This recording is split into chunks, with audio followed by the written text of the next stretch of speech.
That Camp Waldenburg was such an isolated area. If I tell you that I did not see for 8 months a woman, a child, a meadow, a flower, I didn't see my own face. There were no mirrors. When I was liberated, the first time I looked at the mirror and I asked myself, who is that person? I know it's hard to believe. Picture yourself, you get up in the morning, you don't have a towel, a toothbrush, toothpaste. The most basic things that you are taking for granted, we were deprived of. I had hands the way you have hands. I couldn't touch anybody. Most basic human instinct couldn't be exercised. The only time when I felt a human touch, when a guard hit me, my face. I had ears the way you have ears. I couldn't listen to the sound of music. All I could hear was yelling at me, shouting at me, cursing me, and telling me every day that I'm no good. On what basis, I'll never know. I had eyes the way you have eyes. I couldn't read, there was nothing to read. And since there was nothing to read, we didn't know what was going on in the world. So on May the 9th, 1945, we assembled to go to work like any other day. We had no idea what was going on in the world. But the German guards that ordinarily escorted us to our working place didn't show up. We wondered why. About 1 o'clock, a tank of the Russian army approached our gate, and the officer came out and he told us, "You are liberated." At that point, we realized that the Germans were indeed defeated. The Russians told us, "We are giving you 3 days of freedom. You can go out to the city, take revenge, kill Germans as many as you want. We know how you feel. We lost 22 million of our own people.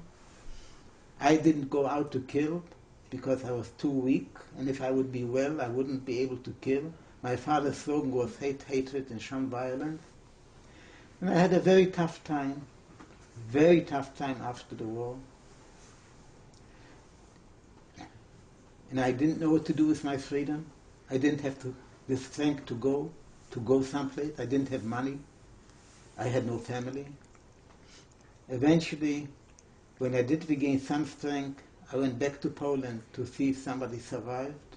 This was the only way to find out. And I did stay in Poland for a few weeks, and only 4 cousins of mine did survive. And as I mentioned before, 123 members of my extended family, they were all murdered.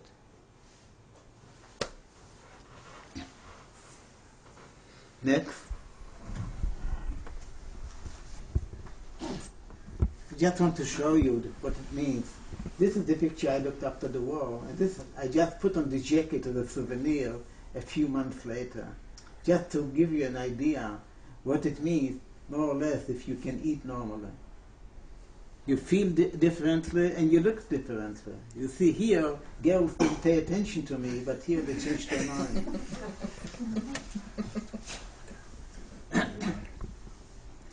The other day, a few years ago, I received an honorary bachelor degree by Wiener Pacific College. I was very humbled. This was the commencement. They were all PhDs, and I told them so. I had 2 dreams in camps. One dream, to eat as much bread as I want, and to sleep on a mattress. Thank God this materialized in this blessed country.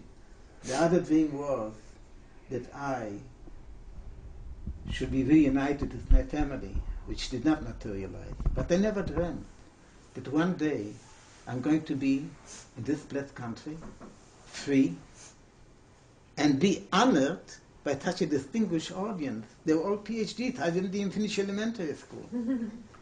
So Professor Barber, the president of the college, came to the podium and he said, "Mr. Wiener, I promise you that we PhDs can learn more from your experience that you can learn from all of us." By the same token, I never dreamt that I'm going to be honored to share my story with people like you. It wasn't my wildest dream.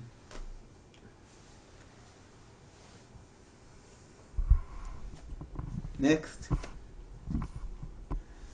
I mentioned at the beginning, while I share my story, in one of them as people deny the Holocaust. This picture was taken by an American after the liberation. These are shoes taken away from those little children before they are pushed into the gas chambers. This is not a fake. This is real.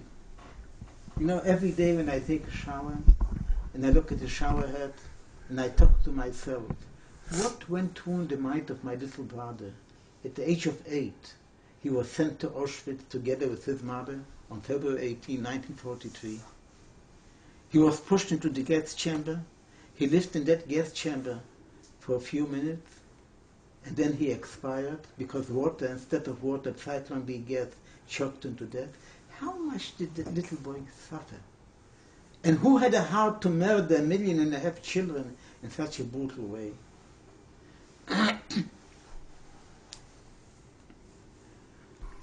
mentioned before about stereotyping. This is a German woman, but she happened to have not blonde hair and blue eyes, so they measured her scalp to be sure that she's pure Aryan blood. Does this make sense to you? To determine somebody's ability or character based on the color of the skin or the color of the hair or the color of the eye? Isn't this ridiculous? Think about it, and you'll come to the same conclusion.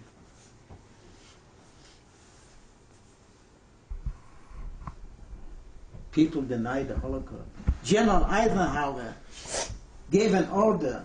But who do you see? Eisenhower, Patton, Bradley. What did they find in those liberated camps? Mounds and mounds of dead bodies. And those who were still walking were half dead.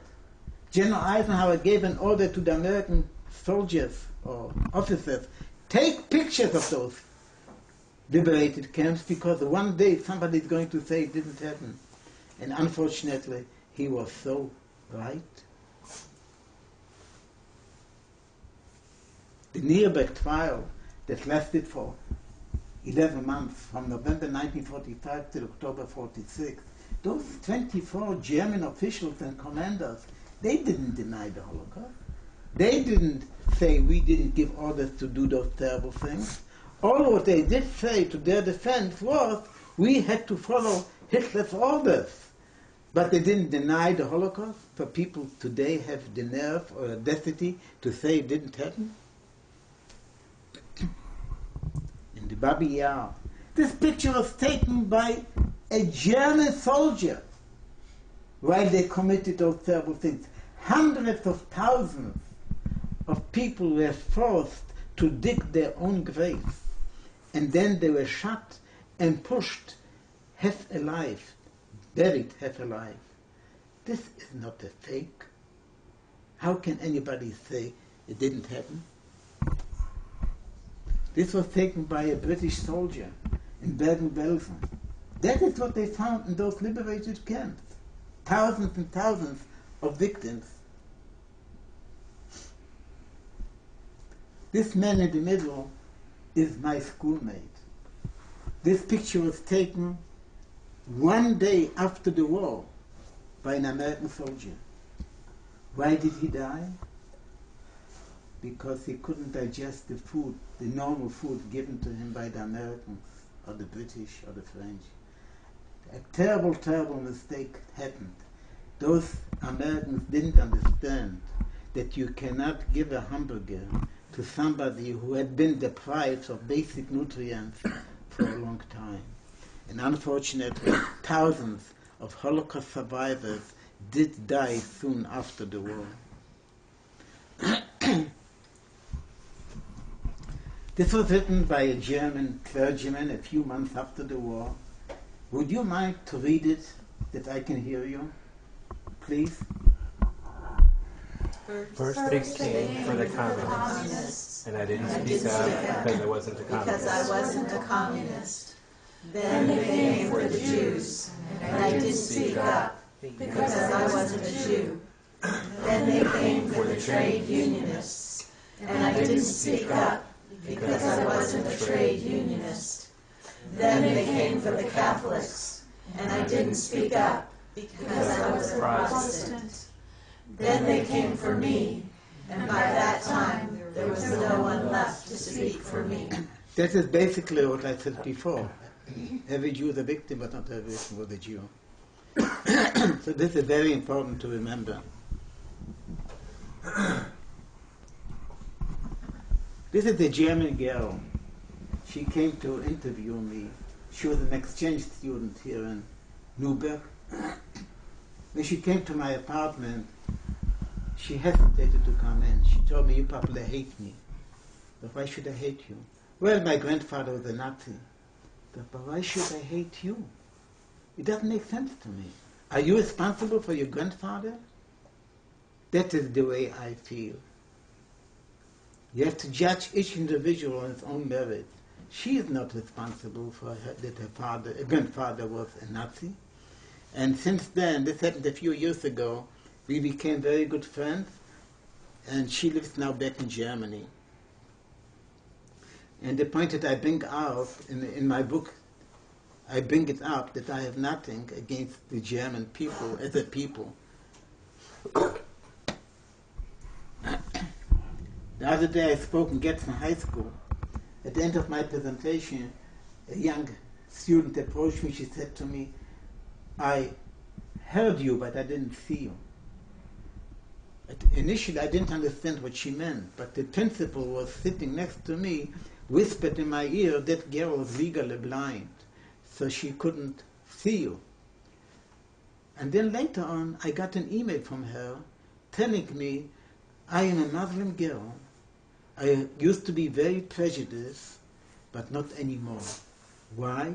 Because I mentioned in my presentation that under Hitler, any baby that was born with any kind of disability was killed by the doctors and by the nurses. Hitler didn't want any sick people. So he gave an order to the German doctors. I'm talking about German babies. 250,000 German babies were murdered by the doctors and by the nurses because Hitler gave an order that he doesn't want any sick people. So she realized if she would be born in Germany with impaired vision, she would be murdered at infancy.